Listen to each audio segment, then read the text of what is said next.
this mechanism in action for the first time in 28 years, I'm struck by how organic and natural its motion is. The way that I approached it was looking at other kinds of tail mechanisms I had seen and pivoted mechanisms that were supposed to look kind of organic. It seemed like an approach that was more like a real spine or more like a real tongue or something like that was probably a bit more fruitful. And it also seemed like it was probably a lot simpler to make. The way that I did this was I just poured a bunch of dental acrylic into the core mold of the chest burster, pulled the solid lump out, cut it up on a bandsaw. Using a Dremel, I made 4 little grooves at each point of the compass on each of the little sections that I made from the core.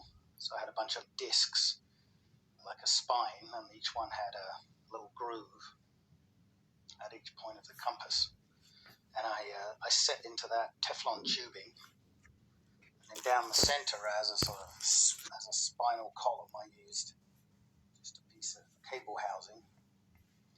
And I found that it moved very, very fluidly, but that wasn't enough. You needed to then mount on top of the fluid tongue-like mechanism. You needed to mount at the head pivoting more traditionally on a universal joint with the 4 cables. And the combination of the tongue-like motion of the spine plus the head moving opposite to that often gives you that serpentine motion that looks so naturalistic. And the whole thing is very simple, operated by 8 cables from a couple of joysticks, easily mass-producible. And then the arms, I gotta say, I'm kind of amazed at how much emotion comes out of those little arms. They were so small on the sculpture, there was no real chance of making a tiny little mechanism. You'd have to get into watchmaking to be that size.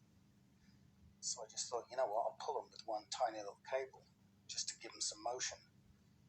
But looking at it now, it doesn't just move, it has a real character and a real emotional component. The whole thing ended up being kind of notable because it's so simple. It comes from an artist's point of view first rather than a mechanical point of view. And the result is greater than the sum of its parts, which is always a good thing.